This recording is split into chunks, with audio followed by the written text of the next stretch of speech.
Hi, this is Dr. Kimberley Linert, and you're listening to Incredible Life Creator Podcast. And today I have Saloua Ibaline with me today. I knew I was going to mess up that name. Thank you for being here. Thank you for having me. Yes. And as many of you know, we are now on YouTube. We've been on it just under a year. So please remember to subscribe, like, share, and listen often. I'd really appreciate that. And just so we can get to know you, why don't you tell us a little bit about you, your story, and how you started out? Yes. Okay. So I'm going to try to make this somewhat short. So, to make a long story short, I was born in Morocco and then raised in Belgium. So, my mom and I, we immigrated from Morocco to Belgium, where I grew up. And I went to school there. This is where I learned how to speak French, and the first language of Belgium with Flemish. And then from there, I had this urge or this dream of coming to New York, based on nothing really, because I have never been to New York City. So I planned it all up. It took me a while, and then because I didn't have any money, I didn't have any family members, nobody in New York to help me out, and I didn't even speak English. So that's a so I found an organization called an au pair. I think if you don't know what an au pair is, it's like a babysitter, a full-time nanny. So you take care of the kids and you take care of the house, and you in exchange for room and board. And you get paid but very little money. And that was my only option, because everything else was either too expensive or I just couldn't, I didn't find any other ways. So I arrived in New York City at the age of 20 years old, and without any preparation, I want to go to New York. So when I arrived, I realized the many challenges that are waiting for me, besides culture shocks, being alone, not having the proper documentation. At that point, I had a visa for au pair, but that's all. And then, I really had nothing, but I don't know if you remember when you were in your teens, like we were fearless. Like I look back now, I'm like, if I had to do this again, I don't think I would. But back then I was like, okay, let's figure this out. And then I did my au pair. I met the family. They lived in Connecticut. And in my mind, when I was reading the family description, I thought Connecticut was next to New York City. That's why I wanted to go there. And then when I found out I was all the way up there next to Massachusetts, so it was so far away, I felt so isolated and lonely, and I didn't like it. And I think the family felt it. And after 3 months, they fired me. So I didn't expect to be fired that quick at 20, and I had no resources, anything. And I'm like, but where am I going to go? They didn't care. They just told me you have 2 hours to take your stuff and leave. And the agency arrived and they picked me up, and I was in tears. And I'm like, but where am I going? Like I don't know anything. So I took the train and I arrived in New York City, back from Connecticut. And I remember I went through, back then I had a flip phone, and I went through all my contacts. And since the train was about 3 hours ride, I had time to really figure out where I'm going to stay. And luckily, and I don't know if it's luckily or not, because I believe one thing is that a lot of time when you're really dedicated to do something, I feel like the universe or whatever is helping you, but you need to get to that bottom. Like right there and there, I found the solution. It was so strange. So as I was doing researching and finding who can help me, I found out that two of my girlfriends from Belgium actually were in New York City for the Fashion Week. Like, what are the odds? They were there. And I told them I need a place to stay. I don't know where to go. She's like, oh, yeah, we're staying in Newark. So they were also broke. We were three young girls with no money. They're like, we stay in Newark in a room. I'm like, Newark, where is that? So I arrived at Port Authority with my luggage, and they give me the address from Newark, New Jersey. And when I put my stuff in the cab, the guy asked me, where were you going? I said, New Jersey. And he says, where in New Jersey? And I said, New Jersey. I thought New Jersey was a little city and, a little town. I didn't know it was such a huge state. So I showed him the address. He goes, okay. So we went all the way to Newark. And then I remember this, he said $80. You remember, I was like, I had almost nothing. And I had to give him my $80 I'm like, what, $80 for this? Back then it was so much money for me. But at least I met my friends, and then we ended up, we slept, four of us in one room for a week. And during that time, I had to figure out what would be my next move. And I did the same thing. I went through my contacts, and another thing happened. It was amazing. Is that I used to work in a restaurant in Belgium, and the owner had a cousin who owned a restaurant in Edgewater, New Jersey. What are the odds? Like, I don't know any of this. And then he said, I'll make a call for you. So he called his cousin, and then they give us an address, and we went there, and they helped us out. They gave us a place to stay. I eventually got a job at that restaurant. And then later on, my friend left, and then I tried to find a school so I can get a new visa so I could stay. So in my mind, I really wanted to stay in New York. That was like, I need to be here. I don't want to go back now. And I think it's back to the business, whatever mindset you're into, when you really dedicated to do something, I think you find a way and things start to appear. Really, for me, it did. So later on, the owner of the restaurant ended up sponsoring me so I could get my visa to go to school. So that was amazing. And I was able to go to school, work. And now it wasn't easy, obviously, because, I had to figure everything out. I worked in that as a bartender, and I didn't know how to make drinks, and I didn't speak English. So look at that. I don't even know why he gave me the job, but I was listening to the people who were sitting at the bar telling me their life stories, and I'm like, this is not like that in Europe, I mean, at that time it wasn't for me. People order a drink and they go. But here I had so many guys who would sit there for 2 hours telling me their whole life stories, and I'm like, is this supposed to be my job, like being some sort of therapist? But yeah, this is what bartenders do. And I walked my way up that way. After that school, it was an English school, I applied for college, and then I got in. And then after college, I slowly but surely made my way up. And eventually I had this woman who, it was very interesting because I worked for a restaurant. And after a while, when my visa was going to end, I actually asked her, I said, okay, I really want to stay in this country. Can you help me? And I remember being terrified. And then she said, sure, what do you need? And I told her, I need you to sponsor me for my green card so I can stay here.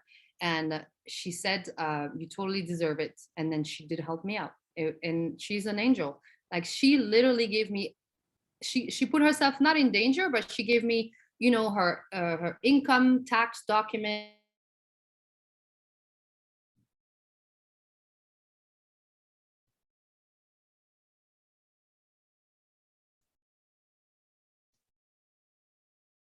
And after 4 years, 9 years, by the way, and by 9 years later, I became an American citizen. It was a long journey of doing odd jobs, going to school, working at night, babysitting. Like, I've done every job, you name it. But that was a big day. That day was a big day. I will never forget. And then right after that, I started my business. And my business I started as a life coach, but I've had done so many jobs. I worked in the event industry. I was an exec assistant for I've done so many of these things, but I knew that coaching was what I wanted to do, but not life coaching. So I eventually got my certification as a business coach. And today what I do, I mix all of that. So I am still doing business coaching, but I'm helping mainly immigrant women start a business in the United States. So that's where I shine.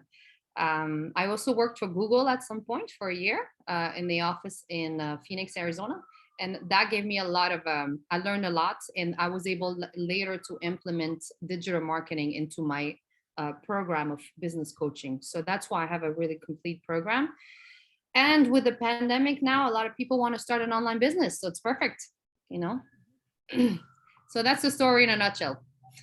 Yeah, that is quite a story. So as a young woman, New York, what is the picture of New York you had in your mind that was the go-to place? I think the reason why I picked New York at that time is because I really wanted a big challenge. I wanted to prove to myself and to my family that a young woman with a very difficult background, because we already started this whole immigration process that I'm just mentioned in New York. I've lived that already with my mom when we immigrated to Belgium. So I knew what it was not to speak the language, not to have proper documentation, my mom working day and night, to care for us. I knew all of that already. So because I came from a difficult background, I felt in my head, and I don't know, I was 17 when I decided to do that, that I needed to go big, because if I could make it in New York, I could make it anywhere. And I think it's true, because what I've learned in New York City is going to stay with me forever. Even if I live somewhere else, it is part of me now, because most of my adult life I spent it here. So, but if I to give you a good answer, I don't know. I don't know why I picked New York. And what I had in my mind, I just saw the movies, but even when I was here, I felt like what I saw in my head was still a separation from where I was. I was like, is this it? It was very, very confusing, a totally different world. Mhm. Yeah, and New York's very diverse also. Right. So it can look one way one place and one way another place. Yeah. And I love that about this city. I really do, because you can find anything here. But it's also a very difficult city. It takes time to understand how this city works. It's not, I think movies and everything else portray it like the American dream, you come here and you become rich and you live in a skyrise building. Hello, no, spoiler alert. It's not how it goes. Exactly. The other thing I noticed about your story is that even as a young woman, you were willing to ask, and they were big, big asks, not small asks. And so many times as women, I think we are afraid to ask. So talk about asking for what you want and what you need. So I was terrified asking that. I know, because also my mom taught me this, like, don't count on anybody, help yourself, don't ask for anything. And I think, I don't know exactly where was the moment where I decided to ask, but I also think it has to do with survival. When you're really at the bottom of things and you really need to find a way, I mean, if you ask and the person says no, but you back to where you were, I mean, there's nothing, you didn't lose anything. Mm. But if you don't ask and the person might say yes to help you, then your life could change. And it changed for me many times. I can tell you a story when one time I asked for money, and for me to ask for money, I was like, oh my God. But I had to, at this point, I was like, okay, if I don't do this, I'm just not going to make it here. So I remember knowing somebody who was quite wealthy that I had kind of met here and there. Was an older man, older businessman, and I had a lot of respect for him because I knew him through the restaurant of where I was working. And it was winter, and I wasn't making money. I worked maybe 2-3 shifts at the restaurant, and that would probably bring me couple of $100 a week. I mean, I was terrified because I had to pay rent, I had to pay for school. I have to find a way. So I said to him, I needed a car, and I needed even a beat up car. I didn't care, but I needed a car so I can find jobs. So, and I was already in New Jersey. So I actually called him. I had to find the car first, and the car was $1,800, which I didn't have. And I was like, well, this is my last chance. So I called him because I had his number. And I remember being so nervous on the phone. And I said, look, this is the situation. It's winter. I really need to get work. I saw a car that I need. It's a used car. Da, da, da, da. I made my spiel, but I was nervous talking. And then he said, how much? And I said, $1,800. And he says, there was a quiet. I was like, oh my God, he's going to say no. And he goes, I'll write you a check. You can pick it up at the bank on Monday. Wow. That's what he said. And I said, what? I was like, to me was, oh my, no way, this guy did. Like, I couldn't believe it. Mm-hmm. And I still didn't believe it until I went to the bank on Monday. So I said, of course, I said, thank you so much. And all of that. And he didn't want to be reimbursed. He knew I think you knew me well enough working in a restaurant that I was a hardworking person and I really wanted to make it here.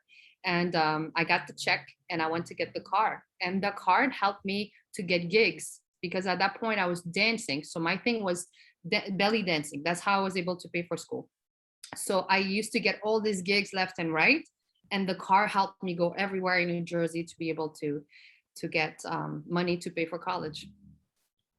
Wow, you really have done a lot of things. And I know as I was reading your bio, you have since then you've lived in 20 different countries. Want to talk about that? There are a lot of people right now, especially now that we're going virtual, that would just love to have that nomad moving around lifestyle where they can just work anywhere. Right. So I think everybody should do this, honestly. But there's pros and cons to that, obviously. So first of all, what I will say is that to me and many digital nomad I met, the best lifestyle we can have is have a business with a salary or an income that comes from a westernized country, and then live in a not westernized countries, so third world, or but what I meant is you can leave for a lot less financially. So for example, I spent 6 months in Morocco. I mean, we were by the beach, the food was amazingly good. It was, I mean, every day we can have a whole meal for less than $5. It's delicious, it's healthy, the weather is nice, people are nice. And when you start thinking that way, you're like, okay, I'm only spending less than $1,000 a month and I have all my needs met and more. And I can make 4 or 5 times this because I kept my income in my company or whatever. So I think this is where we're going anyway now with everybody working remotely. Like a lot more people want to go to Central America and have, and stay in those places that looks like paradise, while they still work, for the company here in the US or wherever. So how I managed to do that was quite interesting because I stayed 15 years in the United States and I really fought to make sure I had my citizenship here, pay my taxes, have a business. And then as soon as I got everything in order, I left. So I was like, what did I do all this for? But for me, US is still home, obviously, and I come back. But when I started to travel, at first I was like a little scared because I had got rid of my car. I put my stuff in storage. I got rid of my apartment and I went complete nomad. And all I have is a luggage and a backpack. And I said, this is it. I'm going to travel with this now. So to give you a little bit of pros and cons, I think that first of all, let's start with the cons. I think that it's a lot more difficult if you have responsibilities, like huge responsibilities, like a mortgage of two, a family, a partner that maybe is tied up with a job, and you can do these things. So for me, I'm single, I have no children, my job is online. So I don't want to be in a city where I got to stress out to pay a really high expensive rent and, I don't want this life of commuting to work. And this doesn't work for me. And because I have that freedom, I'm able to do all this. Secondly, mentally, it's really difficult because if you are not used to be alone, a lot of people are afraid to travel alone, It's not, especially women. So it's not with yourself and really take the risk to start going out there and travel. And it's amazing. It really is amazing. I would tell people not to watch too much media because a lot of time they talk about places that can be dangerous. And in my case, I've never had anything anywhere. And I'm solo traveling alone. Obviously, you want to, be careful and follow intuition and don't do crazy things like walking by yourself in the middle of the night, dressing too sexy. There's some places that just don't understand that. They're just going to think, well, she's asking for it, or things like our mentality is not the same everywhere. It's very, very important to understand that. Like personal space, you're not gonna, like I went to Turkey, there's no personal space in Turkey. People pass in front of you, they move, if you do the queue at the line somewhere at the store, they're literally gonna walk in front of you and take your spot. What are you gonna do? You've seen it, they just did that in front of you. They did this to me in Morocco too. I was clearly in the line and the guy passed in front of me and he placed his order. And I'm like, excuse me? But then what are you gonna do? You don't wanna start a fuss and then So pick up your battles, like they say. And then another cons is the minimalism lifestyle. America is still a consumerism lifestyle. So where are you going to put your 30 pair of shoes, and this, you can't do that with this lifestyle. You have to really learn how to live simply. So just what you need to travel, and the rest, if you don't need it, don't buy it. So it's but on the other hand, it's been really amazing. I've met people all around the world. I've had clients now all over the world because I was able to do that. I've done events. I've done an event in Prague. I've done an event in Lisbon. I've done events in Morocco where I can speak about, how to start an online business. I've sat on panels in different countries, and it's really been such rich experience. And I think I'm addicted to it. I don't think I'll stop anytime soon. Yes, we were talking about that before we came on, and yeah, and it does have some limitations, but it sounds like you're the perfect fit for it. I So love it. I love it. Oh, another cons is a relationship. We were talking about this. Like, it's difficult. Like, if you are trying to settle down, and unless your partner travels too, that's something I have to put on the back burner. I can be in a romantic relationship per se. You can date is fun, that you can do. But to settle with somebody, it's harder. You're gonna have to kind of choose at that point if your partner doesn't want to do this with you. Yeah. is there certain countries that kind of attract more nomad people than other ones? Yes, definitely. Now there's a lot of sites where you can find all of that information. There's one I really like, it's called Nomads List, and they actually give you ratings on everything. They give you ratings on internet to see if your internet is good enough, on equality, on safety, weather, even racism, if it's gay friendly. Like, it's super interesting because some countries, they just not, like Morocco is not, they're not going to be overly, gonna say, it's still very the mindset is still very closed, so you would want to be careful some places. And that's sad, because what I love about the US is you can be free like that. You can really express who you are. But unfortunately, some countries, they just don't understand it. Doesn't mean you can be who you are. I think you should, but just learn where you're going so you won't be putting yourself in danger. That's all. Mm-hmm.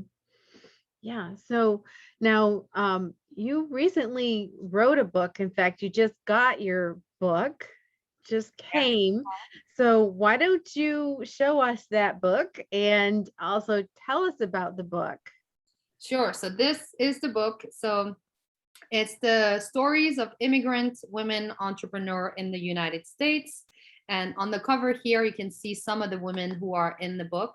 And basically, this is the stories of women immigrants who came here and who made a name for themselves with a business. So, for example, here we have Hanadi.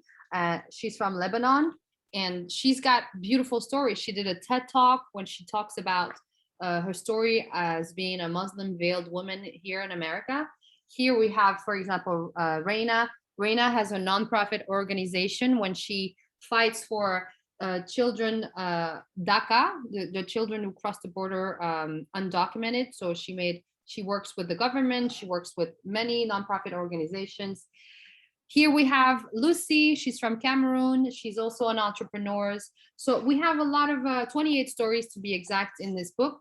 And the reason why was so important to me, it's because I needed to inspire other immigrants to, make a name for themselves, creating a business, but also educate Americans and share with them that immigrants are part of this country. They come here, they are part of the economy. We're here because we want a better life, yes, but we will also want to contribute. So there's so many women and people who come here and build crazy businesses. I mean, look at Tesla. Elon Musk from South Africa. Look at Google.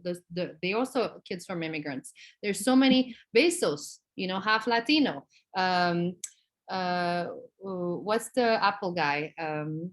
Steve Jobs, also adopted from Syrian family. So look at all of this. This is the how this country is so rich. And these are only mega companies, but think about all the smaller ones, like the nail salon where you go into, the Mexican restaurant. I mean, we are part of this economy, and I wanted people to take a closer look at the stories of these women. And also, immigrants are not always people who are coming from third world countries. Somebody from Switzerland can be an immigrant, somebody from Australia. And actually, we have a women from Switzerland, Australia, Germany, who are in this book. Amazing stories, yeah. Wow. And what resources are available for people? Let's say they come like you did, and they're new when they're working a job, trying to get things together. Is there supportive organizations or other places to get support?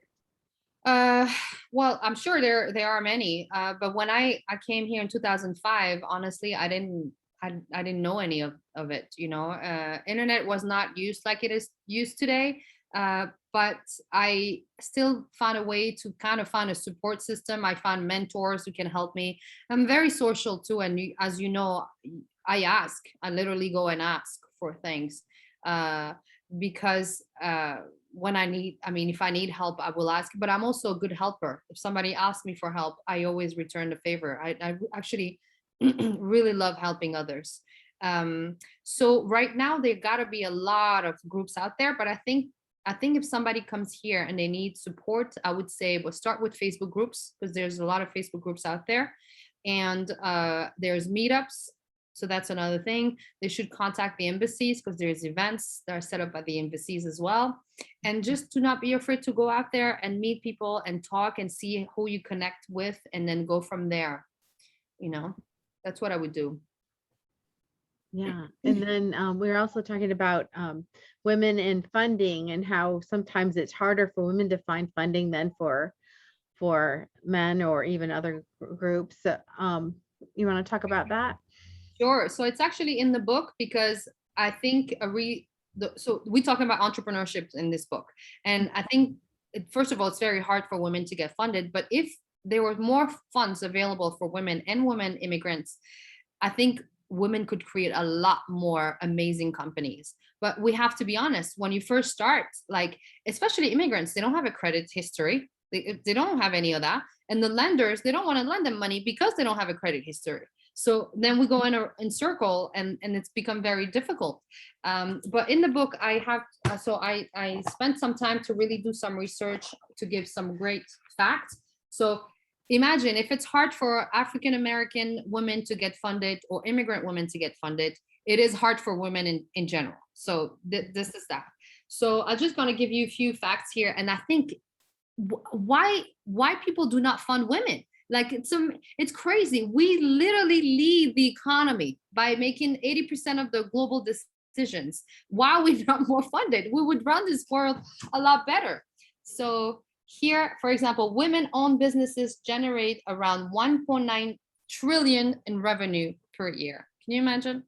This is amazing. Or here, California has the highest proportion of women-owned firms in the US at 1.3 million. So the numbers don't lie. And I think we should really shine the light on the lack of funding opportunities for women and women minorities. Beautiful. Now, I know your book just came out. Is there a place where people can get your book? Of course. It's being launched. Yes. So it's on the pre-launch phase right now. So anybody who orders the book right now, before the end of September, it's going to be $27, and they get the copy signed by me. So I'll order them, I'll sign them, and I'll ship them to that person. And they can get this on the website is the same as the title. So it's immigrantwomenentrepreneurs.com, or they can go on my website at salouaibaline.com, and under the page, the book, they can find where they can get the book as well. Exactly. And you do have a YouTube channel. So you want to talk about that and what you're doing with that? Yes, of course. So I started a YouTube channel because I wanted to share my travels as a digital nomad. And I didn't want it to be a just travel blog. I don't like that. I'm not the type of person that say, hey, go eat here, watch this. I think that's boring. That's not what I do. So what I do is I take them on I show them the experience of where I'm at as a local. So I literally connect with local and I do things that tourists don't do. And I also talk about the digital nomad lifestyle. So where to sleep when you're digital nomad, where to eat, how you can save money. If you need paperwork, how you can get either a visa or whatever documents you need, where to work as co-working space, where the best one, how you pick them. And I put my list of resources on there. And sometimes I interviews local about how they start a business in that country, and people like that as well. So my channel is my name, Saloua Ibaline. You just type my name or Saloua Ibaline TV, and you'll find the channel. And right now I'm still posting videos about Morocco because I spent 6 months there. So I have so much content and I really want to share that with the world. Beautiful. Yeah, that's on my bucket list, Morocco. It sounds Okay. so beautiful. Yeah, So you heard about that city called Chefchaouen? It's the blue city. It's blue everywhere. It's really pretty. Yeah, it's very famous. it sounds wonderful. So what other services do you have available for people?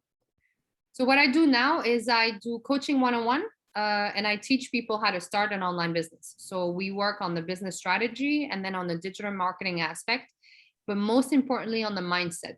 This is something that's recurring. A lot of women I meet are either self-sabotaging themselves or they just don't feel worthy and they just don't charge enough. They don't know how to sell. So we work on all the aspects on the mindset level first, and then we work on the foundation of the business. We look at if there's a demand for it. Can you market it? Do you love it? If you don't love it, what are you doing it? Like entrepreneurship should be about creating something that solve a problem while you enjoy the ride. Because if you don't, you're just going to be buried under stress and unhappiness, and therefore it's bound to fail. So I focus on that. And so I do that one-on-one coaching. So it's 6 months program. They can work with me, or they have an online course they can do on their own. So that's what I do. And then I have my merch. Right now we have this book. I'm launching a merchandise coming soon with sweaters, cups, mugs, all of that about immigrant entrepreneurs. So that's what I'm working on. That's amazing. Thank you. And just a personal question, what gives you the most happiness and fulfillment in your life right now? I think travel, to be honest. It's simple things. For example, if I sit in a beautiful park with a book and a cup of coffee at 3 p.m. on a Monday, I am really happy because I know that I used to work, and I don't want that where I was like looking at the watch to see what time I was going to be done with work. I'm like, okay, is my shift over?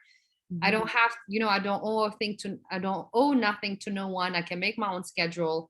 And obviously I'm very disciplined with my work. So I don't just, wander around all day. But I think those little moments, I learn how to appreciate them a lot. That's really my happiness right now. That is important. Just being in the present moment and enjoying whatever you're doing. Yeah. And not being in this rat race. And I say that as someone who lived it for a long time, and I think that's why I can see like this little things that we didn't pay attention before because we were so stressed and focused on getting to work and taking that train and don't miss this and do that and pay that you forget to be here right now. I'm just curious, in this lifestyle that you have, about how many hours a week are you actually doing your productive working where you're actually creating income? So I actually have my calendar is very organized. So I don't take any client works on Monday. So Monday I do everything that is admin. So I talk to my assistant, for example, we set up the task for the week. I look at all the back office of everything. If I need to go through some things, I look at finances, I set the goals for the week. Like Monday is like business development day. So that's all admin work. And then Tuesdays and Thursdays, those are clients day. So I only take calls on those days. So my calendar, if somebody want to schedule a call with me, it's going to be only on a Tuesdays and Thursdays. And the reason why I did it this way is because those 2 days, especially as I'm traveling a lot, I know those 2 days I will have an office space with internet and I'll be present to get on, calls. And it was important for me that, it really works fine for me to work a long day of calls and then the following day not taking any calls. So those 2 days is important. Wednesday is lead gen day. So Wednesday is when I look for clients. So first of all, you take care of your clients first, but on Wednesday, this is where I'm going to do maybe my newsletter. This is when I'm going to, maybe do a live on my Facebook group. This is where I'm going to do my follow-ups. I'm probably going to do calls just to see where I'm at, or how can I bring in more clients in. And then on Friday is content creation day. So Friday, it's anything that has to do with content, video, filming, editing, the book, anything like that. And then on Sunday is day off. So Sunday, I don't touch my laptop. It's hard sometimes because I feel like, oh, I should take a look what's my emails. But I don't touch my laptop on Sunday. I try to go in nature. And Saturday, I'm leaving that open. So it can be working or not working. If I happen to be in the city, I'll bring my laptop. I'll sit at a coffee shop. But if somebody wants to meet, it will be that day.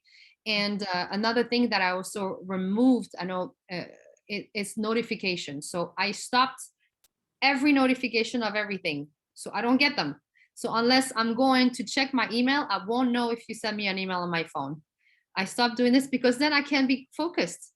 You started working on a project and the next thing you know, I'm like, oh, let me just and then 2 hours pass and you haven't done anything. So no notification ever except my phone. And I don't give my phone number to a lot of people. So that way I can just, you have to know how to communicate with who, that way the way it works best for you. Yeah, that sounds great. Very organized, and also putting those boundaries in, so you can actually be really focused. Yeah, I used to have clients calling me at 5 a.m. on Sundays. What? Yeah, and this is okay for them. Hey, have you done this? Because in their mind, this is their business, so they think everybody's, no.